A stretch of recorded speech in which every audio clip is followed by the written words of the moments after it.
Joining me now on the Knicks Film School Podcast, he's a returning guest. It's been too long since we've had him on. That is, I'll blame myself. I could blame Andrew, and secretly I'm blaming Andrew, but I'll just blame myself. Myth. What? And by the way, me? Yes, there are. You can catch his work over at the very best Knicks website that is out there in the ether, the Strickland, where he is putting out stuff, I believe, for public consumption and via the Patreon, which is the reason that I subscribe to the Strickland Patreon. Don't tell anybody else who puts out anything for the Patreon for Strickland. Jack Huntley, hello, my friend. Hello. Far too kind, as always. Surely you subscribe to hear Schwinn rant with pure rage occasionally. I actually have an alarm set on my phone. The minute it drops, I have to be notified. I have to, if I'm sleeping, I wake up to listen to it. If I'm doing something else, I stop what I'm doing. Yeah. He's very consistent with the rage, and he does it better than anyone else. So no, there's a million and one reasons to subscribe to the Patreon. Early plug, but yeah, all good. Happy to be here, mate. Thanks for having me on. Yeah. Well, thanks for coming on. As it is always with you, there's the time difference that you're navigating. So I don't know. Are you staying up? Is this late? What time do you usually go to bed on Nah, I mean the games sort of throw me off. So I'm usually pretty late, midnight at the earliest usually. When did they not? It's Thursday. They didn't play on Monday. Monday, I laid down with my daughter. It wasn't even her bedtime yet. It was, my goodness, it was like 6 o'clock. It was like 6:15, and I was like, let's lay down. We'll read a book, and I started dozing off reading the book. It was at 6:15 at night, and I'm like, this is where we're at. Yeah, it's understandable. We're in a tough stretch, shall we say? we're in a. So it's funny. So I said before we started recording, save it for the pod, because you were just telling me how you think in the midst of when the Knicks are not doing so well, it's easier to be where you are, away from kind of a lot of the noise. And I thought to myself, like, I don't know that it really makes a difference. To me, at least, it doesn't make a difference, because I go about my business every day. I don't really interact with Knick fans in person. It's like Twitter interactions. I see people's comments to the newsletter, and then, occasional fan and then on the, post-game live streams, like I get that obviously too, but like, I don't know, is it that big of a difference? But why? You're feeling like it hasn't been that bad this season because of where you are? I mean, in part, yes. I mean, this is part of a deeper question that goes beyond my sort of geographic limitations. But Twitter when the Knicks are losing is just like, it's next level. I can't do it. Takes flying. It's absolute carnage. It's very. It makes reactionary look fairly sort of measured. But I had someone in. It was this like the second quarter of the Pacers game when they were. And look, we don't have to talk that much about that game, but like, is it an excuse? Is it whatever? They were clearly fucking dead tired. Say what you want about whether last year's team would have responded differently, but like somebody I saw responded to something that I tweeted out with blow it all up. This is an excuse. We'll trade everybody. I'm like, well, first of all, it's not quite that simple. And second of all, anyway, so I interrupted you. That game, I thought that was quite interesting, that game. It was kind of like, it was the contrast between the Pacers, who to me, I mean, I didn't watch it live, but I watched it just now. It seems like they were quite relieved with the news that came out about them blowing it up. That kind of lifted some expectations, maybe the weight of their record, how much they were struggling. They played fuck it basketball. They were like, like they were very free. They were kind of, maybe some of them were auditioning. I mean, obviously the Turner piece came out today. Whereas with the Knicks, I feel like when they're struggling, you can like see their record. You can sense the sort of they're searching for that identity, like who they are, and it shows. And they play like it, and they play heavy because of it.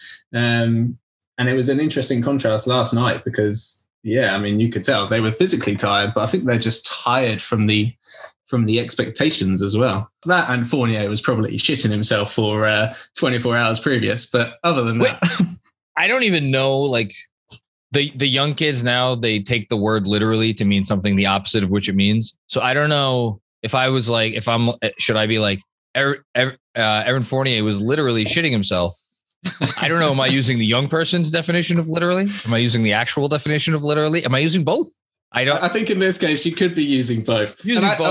I saw the post game. It was quite extreme. I caught a little bit of the post game, and you said at the start, and this is when I knew it was bad. This is when when I knew the result, but I hadn't watched the game. And you said this Fournier performance was as bad as the worst Peyton performance from last year. I said it. If I said that, I misspoke. I said it was as bad as some of. Oh right. The worst Peyton performances were, I think, up there with like when Cantor would frustrate me. You know, that's peak. That's peak. Cantor, like some of the later Melo years. I'm trying, and some players that I've surely wiped from my memory. I thought. What did you think? Did you think it was that bad? I mean, it was bad. It was bad. I mean, okay. Fournier, we can get into it. I don't know where you want to go with topics wise, but Fournier, he's very hot and cold. He's sort of symbolic of the team as a whole. Yeah. When he's making shots, it's great. When he's not, it's not so great. But then again, I don't know how, what do we expect of him? I mean, if at the start of the season, if I say to you, what's the best version of Evan Fournier? If you close your eyes now and you picture him, I guarantee it looks a lot like Alec Burks right now. Oh, yes. You're 100% right. And I thought you were going to go to a different way with that. If and this is not me, and I don't think this is you, who's watched a lot of Evan Fournier over the years, it's not like what Evan Fournier is doing is that dissimilar from what he has done in years past. He's a guy who you watch and you're like, well, he's not a bad defender because he has moments where he could actually be, he's on the ball, he's getting into it. He's getting steals. He's like in the right place, the right time. And then on offense, he has games where he wins you games. Yeah. And he has won those games this year. Yeah, he's won them. Maybe. And if you look at the overall numbers, I mean, probably after last night, they're a little down, but even last night, it's like you look up, what was he? I think he was 2 for 6, right? For something 7 points. Yeah. I mean, it's like, okay, not great, but his efficiency is kind of where, like, this is the player that maybe not this exact version, but this is 85% of the player that they should have thought they were getting, which is why I was on an island last year when I was like, I'm happy they didn't trade 2 second-round picks for him, but I digress. I will say, I will transition to this because I think this has to do with a bigger picture. Here's my latest theory about this Knicks team. You ready to hear this? I think I probably said it on the post game, which is that it's like last season was like baking a cake to me. And it's a family recipe that's been handed down and handed down and handed down. And it's not the craziest thing in the world. It's like grandma's old, whatever. I don't know, apple pie, maybe, and then you get it in the hands of someone like, who's like, okay, I can make this better. I know I can make this better. And swap out a couple ingredients for a couple different ingredients. And then just something about it just doesn't taste right. And I feel like they tried to, obviously we know who they swapped out, who they swapped in. And like, it's not as simple as like Reggie Bullock was a guy. It didn't matter if he was 2 for 10 or 7 for 10. He's always going to give you the same on defense. Swap that out for Fournier. I don't think it's that simple, but, and if you want to talk about the point guard stuff, but it's like something's just, it doesn't add up. And I don't, that's the best theory that I have at this point. I don't know if you have one that's better. I think it's a lot of competing factors. The sort of natural inclination is to say, okay, let's find the problem, like the individual soul problem. And then when we fix that, everything will be fine. Whereas I think in reality, there's like 5 or 6 different things that have sort of in an evil way sort of conspired to doom this early season start. Well, let's go through them. The RJ slump. Yeah, that's one. Julius not being like an all-NBA player, especially from up and down. I mean, definitely up and down, and defensively bad. Defensively bad by and large, very, very bad. Although I actually thought he was okay last night, or as good as anybody else. And then the big thing that I think probably is not getting talked about enough, and the thing I really wanted to get your opinion on, I'm going all over the place here, but the centers, like, I think at this point for a Thibodeau defense, we kind of know if you're getting, a top 5 defensive performance from your center, which he got from all those years in Chicago with Noah, you're going to have a great defense. And even like Gasol, he turned into a really good defender. When you don't get it, like with Cat, you're not going to have that. And like we saw last season, it didn't matter who he threw out on the floor. We all had our quibbles with Nerlens Noel, but he was still pretty good. Mitch, Taj, love Taj. And this season, so to me, that's maybe the biggest one, or the most underrated one, but there's others too. I think that's the biggest one. And I think, listen, Nerlens, anyone's quibbles with Nerlens is on the offensive end. Defensively last year, he was an absolute menace, and he was perfect for the scheme, and the scheme needs that center position to have, to anchor the whole defense. It's the whole thing. I think it's making Julius look a lot worse because a lot of his errors is, I thought Kemba was bad, but he had, if Mitch was Mitch and Nerlens was Nerlens, Kemba would be starting. I think that would be the case. That's the line of the year right now. Like if you want to flip it, if RJ was hitting shots, I think Kemba was probably starting right now. Not to say that it was an error to bench him, but it was like the easy, quick, obvious move. Like, no, but they were. Well, the only push, I'm not going to push back, but the only thing I'll say is if RJ was hitting shots and if Kemba kept hitting shots, not necessarily at the rate that he was in the first 6 games, because that was insane. But he's still, he was, I think he's 48% on catch and shoot threes, even now. Like, that's true. One of the big problems with Kemba was that the defense, and this is partly his fault because he's a very small man, but he's also, opposing teams shot, I think it was 41% from three with him on the court, and with him off the court, they shot 29%. Like, some of that's him, some of that's just, some of that's just bad luck. That's just stuff. But you're right. I think the center position is by far the biggest issue. And, in terms of addressing that, I don't think Mitch is going to be Mitch consistently for a while. But can I hold on? Let's talk. Can we talk about Mitch? Because Mitch, I feel like has been, other than Frank, who's in his own category, he's been Mitchell Robinson has been the most discussed Knicks player over the last several years. I mean, partially because he's been here for a while. If you were working, let's try attempt to take the fandom out of it. If you were working in the Knicks front office and you could spotlight, well, this year it's this thing, and this year it's this thing, and this year it's this thing, and this year it's the weight gain, and maybe the weight gain had an effect on whatever his early season injury is, which I'm still, quite frankly, not sure what is hurting him right now. Is something hurting? Is it just the weight gain? I don't know. Yeah. And I think that's part of the issue. If you're the front office, like, I keep saying, I'm not sure I blame them for being hesitant about giving this man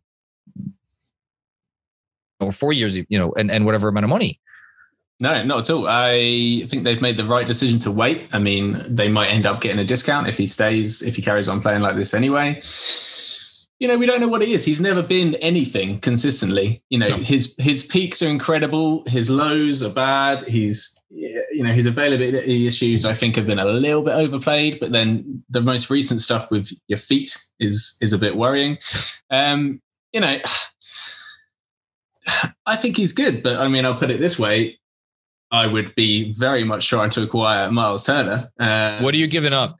I know you're not as much into the nitty gritty of the transactions. I was thinking about this because I knew it would come up, but I would give up. I haven't talked about it yet. I'm curious. Any of Mitch, Knox, Noel, whoever the Pacers want, I would give up a first Charlotte pick, and I would give up. If they still don't do that, I would give up. Obviously, Kemba's included for salary.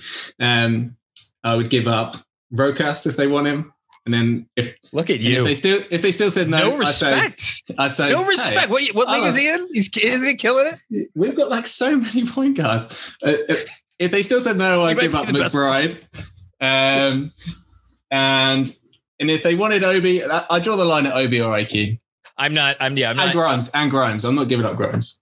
Are you that high on Grimes? Yeah, I really like Grimes. He's really good. I like Grimes a lot. I don't. And by the way, I'm not disagreeing. I just didn't expect that to come out of your mouth. No, that's fair. I also am drawing a line with those players. First of all, I'm not sure if the Pacers want Mitch.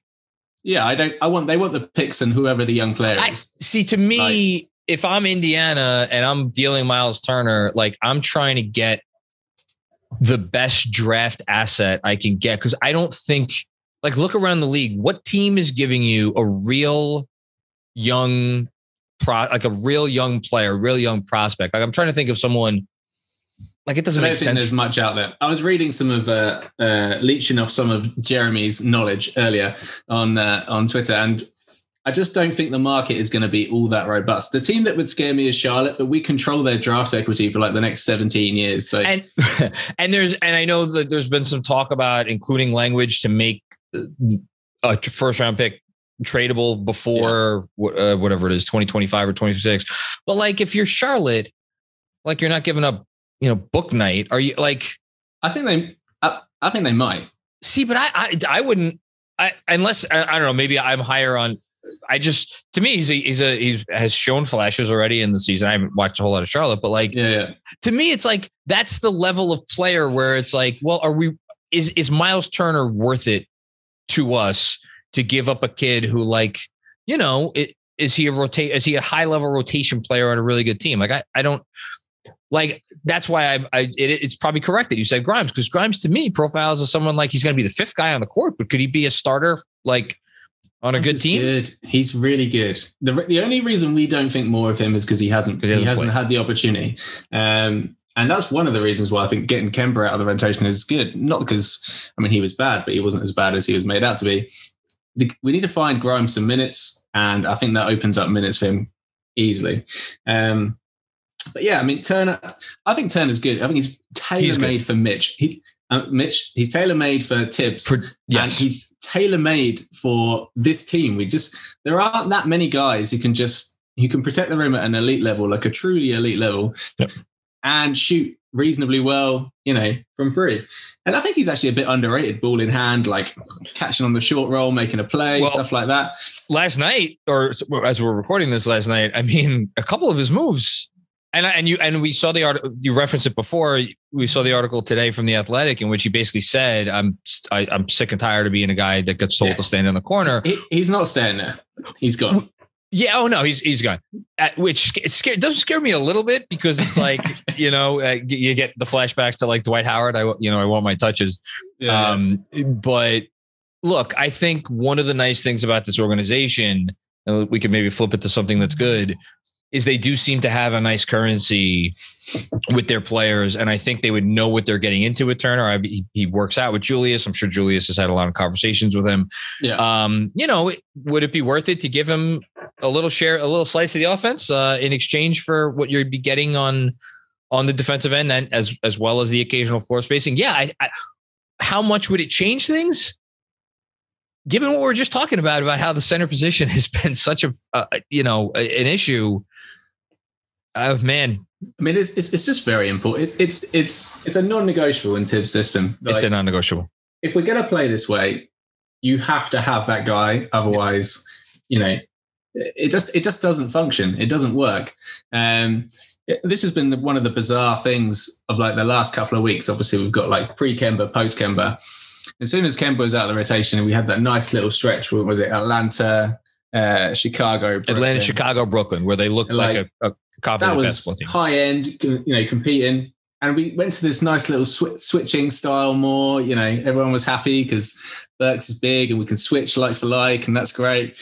But I was thinking, and then the Denver game happened, and it was like, oh yeah, if you try and switch like as a default scheme, learning to do that in the middle of a season, it's very hard to do, And then you go up against Nikola Jokic, who's maybe having like the best offensive season ever. Like he's going it's not to better than last you. Season. It's not better than his own season last year, but other than that, he might be having the best. I think he might be better. You think he's better than last? I put him. I think I may have disrespected him to the point. I think I put him fourth in my MVP on the Denver. It's because it's in Denver and they're not winning. I know it's in Denver, but he has been, and the reason that it makes me feel less bad about how he torched the Knicks is because, well, one, we were 3 games into this switching experiment, which is, I think it's good. It's important to be that, that versatility, but it's very hard to execute that scheme against elite teams and elite players. And Jokic, like, for example, against Miami this year twice. Denver have beaten Miami twice. Obviously, you had the kerfuffle with the Morris boys. Wonderful word. In both games, Denver had leads of like 23, 26, their biggest lead. The only team, or one of the only teams at the point of that game who give up more threes than the Knicks is Miami. Yep. And the Miami switch everything. Like, Jokic lives to just pick apart those little seams and switches. And he did it against a team who are much better than the Knicks. Yeah, it didn't shock me that the Knicks struggled and were made to look a little bit foolish against maybe the best offensive player in the world, against a defense that he absolutely destroys, even when it's against the best of the best, like Miami. And then they go into San Antonio and they beat a team that had been playing, honestly, as well as any team in the league over the last couple of weeks. And then, get into Indy at 5 a.m. and they look like a team that just got in at 5 a.m. I think that's where you're going with this, right? Is we shouldn't. I mean, the general thing is, like, we're overreacting, I think, to the, win a game, lose a game torment that they're giving us at the moment, because the league is really in a weird flux this year. I mean, you got the Rockets on like 7-game winning streaks. OKC are beating people. Like, no one's like immune to, laying a dud against a supposedly terrible team. Pistons play hard. Magic have beaten us twice. I mean, and they're getting better. Like, Franz is looking really good. Like, Cleveland are for real. And the thing is, the East is just so much better. I think I looked it up. Like, I think 9 of the top 15 teams in the league are from the East. Yeah. And this is the variable that has changed that makes us feel a lot worse about where we are in the standings. Because, last year, I looked up just before we came on, at the All-Star break, the Knicks were 4th in the East and they were a game over 500 last year. So it's like the East has just got a lot better. And in those sort of more competitive waters, we now look worse. When in reality, I think we're playing worse. The performances are worse. Yes. We are a better team. The record's the same-ish. But, it makes it feel a lot worse. Whereas I just think there's a lot of good teams in the East, man. You did a better job of encapsulating what is going on in the last 3 minutes than I have in the last 3 weeks. Thank you for that. I agree with you wholeheartedly. And it makes me think, because it's clearly a team that it is frustrated at times. I wonder, or has been frustrated at times. The Denver thing was just, they were like, Tibbs was clearly not happy. It's understatement. But at the same time, it does make me feel like, and I thought about this when I was responding to somebody's comment to the newsletter today about, like, somebody was like, basically, I'm sick of this team already. It's so different from last year, which I know. Look, I don't blame anybody for being already sick of watching the team. Like, it has been a frustrating team to watch and it's been a frustrating year. But at the same time, like, to me, the league is always into 3 different groups. There's the handful or so of teams that have it all figured out and they're going to be in it all year. Yeah. There's the next 15 teams, 10, 15 teams. Yeah. Who are like, okay, whatever night you catch them on, it depends. And then there's your bottom 5 to 10, again, depending on the given year, who are usually, this year it's a little bit funkier than that. What I can say is, after all the years of watching the team that we root for be in that last group, I'm much happier that they're in the group that they're in now, and are maybe a run away from getting back to what they were last year, which again was not a top 5 team, but they were one of the 10 or so teams in the NBA. They're like, oh, they know what they're doing. Any night they go out there, it's you know what you're going to get. And I think the fact that they've fallen from that perch is what has people so frustrated. I think they can get back to it. I do think it might take a Miles Turner trade. Man, I'm talking myself into. I can't. I don't want to give up an unprotected first. I think that's. I mean, you give up the Charlotte pick. Here's my trade. It's the Charlotte pick. It's the Dallas pick, and then the salary. I just don't know if that's going to be enough. Like if I'm Indiana, can I? I think I could get a better first somewhere. A little bit of Rokas in there. If you're Kevin Pritchard, you're really selling hard on the Rokas, aren't you? There. I want Emmanuel Quickly to be our point guard for the next 400 years. I just can't see Rokas playing. I'm not, I love the guy. He's great. He's having a great season. But if it's not Quickly, I want McBride to get a shot. Rokas is just, we need to consolidate at some point. I know. We have a lot of players. And I mean, it's easy to love a guy who's just this like exotic, crafty point guard. He's over there, and it's wonderful. What will he be? But can we still send them Luka Vildoza? Maybe we have to. Oh, Luka, I miss him.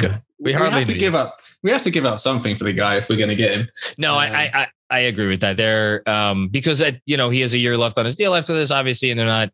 And it's at this point, it's a good number. Yeah, exactly. Yeah. So there's no rush on their part. I want to hit a couple other things before I let you go. You mentioned Randall. His defense has not been good. I think the defense has been more. It's always going to be hit or miss. It's been more hit than it was hit at the beginning of the year. I still think it's probably more miss than hit. I'm not worried about him per se. I think there are a lot of people that are out on him. I feel like he's starting to kind of find himself. He's kind of going through it right now. Are you like worried about him? Where are you at on Julius? I'm not worried. It's just a recalibration of who he is. Like, he's at the moment, he's paid as the 57th highest paid player in the league. Next year it's going to be 48th or something.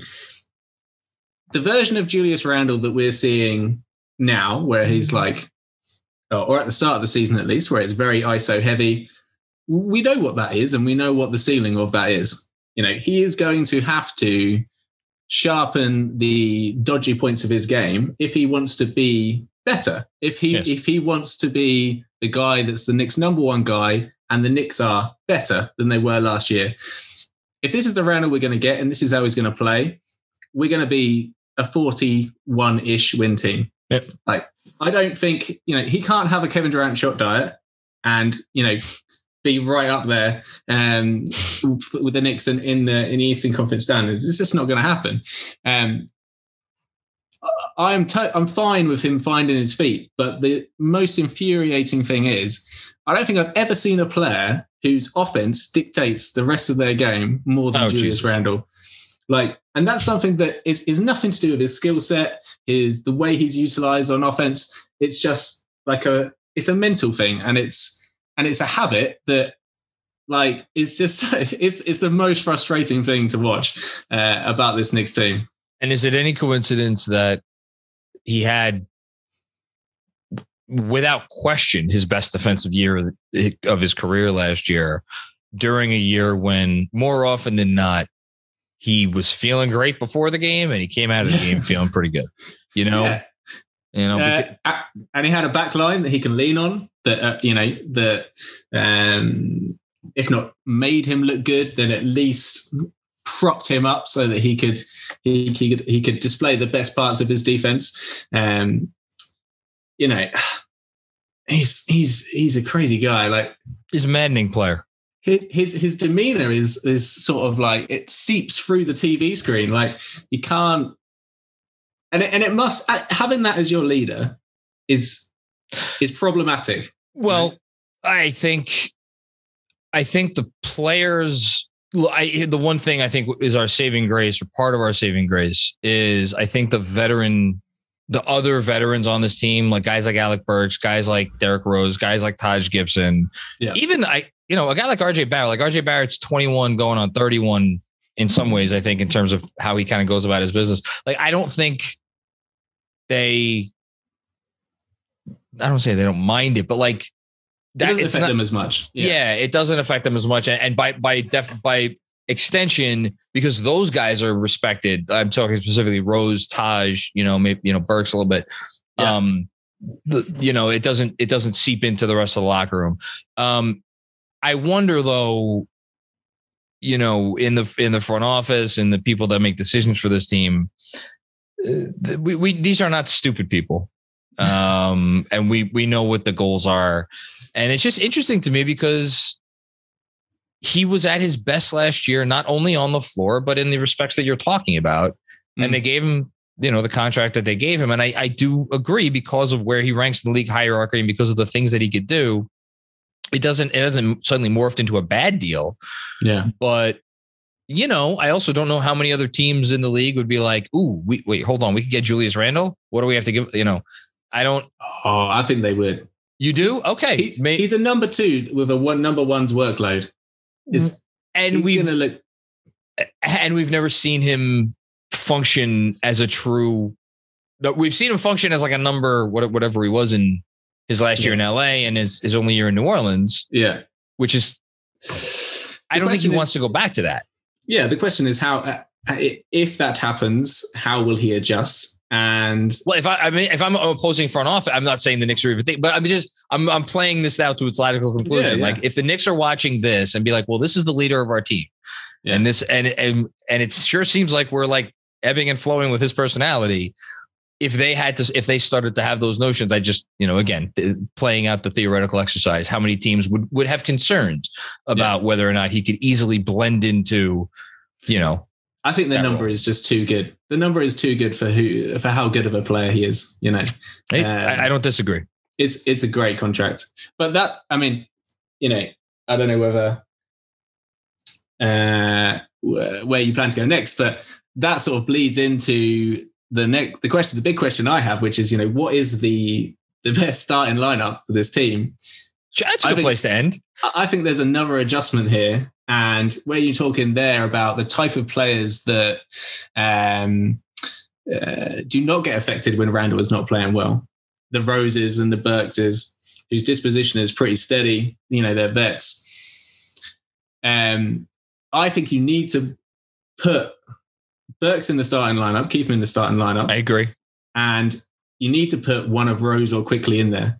And for me, it's Quickly. Like, Tibbs knows this. He's already done it. He's already decided. If you look at the fourth quarter minutes, the two highest Knicks are Burks and Quickly, and it's not close. But that's why in my mind, that's why he doesn't start. Again, just hear me out. Yes, exactly. Because Burks, since he's been in the start, I haven't checked, but I would assuming if he's not leading the league in minutes since he started starting games, he's damn close. And I think Burks feels okay about trotting Burks out there for 38, 39 minutes a game. Quickly is a smaller guard. And I just wonder, because Tibbs, as you are pointing out, and as is obvious to me as well, knows he needs to have this fucking guy on the floor to close games when it's most important and close halves and all that. Is that part of why he's trepidatious about putting him in the starting line? To me, I agree with you. I would probably skew Rose, although talk about a guy who doesn't look like Rose, look at his last 4 years now, this year and the last 3 years in terms of minutes per game. It's going down each year. And he could say whatever he wants. He's a guy that shouldn't be playing probably more than 20, 22 minutes a game right now. That's so fine. Even if he starts, I think they both give you different things if they're starting, but we both agree that, there's 2 point guards. Neither of them are starting at point guard. One of them is our best point guard. Can we play the best point guard? That's fair. That's fair. Alec Burks is our best 2 guard, has been all year. He's better than Fournier. He has been. Until he proves otherwise, there's not a single thing that Fournier has done better than Alec Burks this year. He should start at the 2, play a point guard at the 1. If it's Quickly, I think you get a very necessary jolt in terms of pace and urgency and, unwaverable sort of activity that Randall really needs. Because one of the big problems with the starting lineup is that they not necessarily pace, but the length of a possession and how much they pack into a possession is not enough. Like, it's slow, it's stodgy, it's stagnant. I think we're 26th in length of offensive possession, and we're not good enough to do that. Yeah. So I think that's the benefit you get from Quickly, not least the defense on top of that as well. But with Rose, it goes back to the fact that I think Randall defers to Rose in a way that he doesn't defer to anyone else on the roster. That's 100% true. And that's what you're going to get from Rose, on top of the fact that he is an actual point guard. He's been there, he's done it. You get that composure. I am absolutely dreading what Toronto is going to do to Alec Burks as a point guard. If you saw Brogdon pressuring up last night. Well, and that's what stood out. That's the other thing that stood out to me in the game is you can't have these possessions where you don't initiate your action until fucking 11 seconds left in the clock or whatever it is. It's crazy. It is. And it was noticeable, and, teams are smart and the book will be out, and it is what it is. Moving Fournier to the bench to play alongside Obi. I mean, me or you could play alongside Obi and probably look pretty good. I love it. I'd be in awe. I'd be crying tears of joy. What a gem of a human being. God love him. It puts a smile on my face. Exactly. Yes. 20 minutes last night, by the way. I believe it was 7 with Randall. That's all I want. Give me that. That's 20 minutes a game. Yeah. It's 5 to 7 with Randall. That sign me up. So Fournier would go alongside Obi. We'll put the center discussion to the side for the moment. And Grimes presumably. Yeah. I like that a lot. Grimes and Obi bookending Fournier, and then either Quickly or Rose. So in a weird sort of quirky strategical twist, we play our point guards at point guard, our two guards at two guard. No, and onwards and upwards. You're going backwards. We were at 3D. We were at 3D chess, and now you're going back to the old, just the regular chess. It's a wild theory. It is wild. Yeah, I wonder. Again, it all comes back to usually contracts and things of that nature, and I just wonder. I'd be lying if I said the Fournier, the two more fully. Obviously, the final year is not a guaranteed year. So the 2 more years at that number. But look, he came off the bench at the end of the year in Boston, and he was still a marketable piece.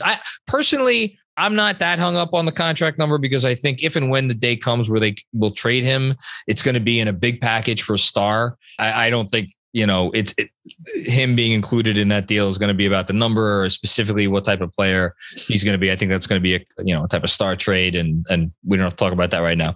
I like it. I like the idea. We'll see if Tibbs goes to it. I mean, look, if they continue being inconsistent, he's not going to just stand by the ways. Here's the most encouraging thing for me about this next season, and we'll finish up on this. This is Tibbs' 3rd head coaching job. He's over 60, right? What is he? Probably 62. I don't know. I don't know. Whatever he is. Timeless. He is timeless. I think he has to know this is, if not his last shot, his last best shot. And I think, and again, this could be for better and this could be for worse, but if the intention is to have a basketball team that wins basketball games, I think he will. I'm encouraged by the fact that he is our coach, because I think he will do everything in his power to try to win games. And I think if anyone out there is listening to be like, well, what the fuck? Then why did he do X, Y, and Z? Which is clear. I think he's been trying to balance competing interests over, and even with the Peyton thing, I think there was more to that. I will always stand by that. But I'm encouraged by that fact. I think he will, if there is a way to figure it out, he will figure it out. And it's all about when he feels he needs to push, X button or Y button, or, Yeah, I mean, he's a good coach. He's, I have no doubts whatsoever about him being a good coach. He's not afraid to make the decisions. He gave Kemba the Austin Rivers treatment. Like, that's pretty unexpected.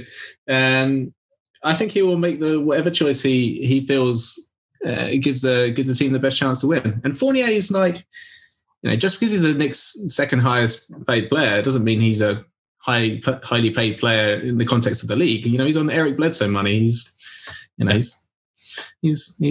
go to the bench and be a sixth man. I think he will do him good. I think he'll make some shots. I don't think he would mind it too much. He still got to live in New York and get paid a nice sum of money to do so. So what's bad about that? What do you want? All right. This has been great. I say this. I could talk to you for hours. Before I let you go, though, can you tell the fine folks at home here in the States and around the world, as I know we do have a lot of international listeners, where they could find you and your fantastic stuff? Thank you again, and it's over at the Strickland, and so I do some stuff that's available to everyone, and then a bi-weekly piece on the Patreon with Matthew Miranda, the great Matthew Miranda, doing the other bi-weekly piece. Check it out on Twitter at by Jack Huntley, and all good. Thanks for having me. I don't think the Knicks struggles are as bad as we're making them out to be in the moment. I'll just give this little tip to your listeners. If you're feeling really, really bad, just go back into the newsletter. This is something I've started doing, and read a post from the same date, like on a previous season. It's very cathartic, because the stuff that we were talking about a couple of years ago is very distressing. Again, it was not that long ago where I was going on doing a post-game pod where it was like, there was a moment in the second quarter where Frank, he was on the 3-point line and he saw a guy driving, and he went and he dug, he put his hand into to try to prevent the drive. 4,000 words later, we're there. You wrote a sentence. I looked at it yesterday. I was like, you wrote a sentence. Austin Rivers just started to etch his name into Knicks history or Knicks lore or something, and then everything we're feeling now is a privileged frustration. That was the thing, a privileged frustration. I like that. I think that Andrew, do me a favor, make that the name of the pod. A privileged frustration featuring Jack Huntley. Okay, this was great, everybody out there. I'm sure I've said this when you've been on before. I'll say it again. Your writing is the best that there is on the Knicks, as far as I'm concerned.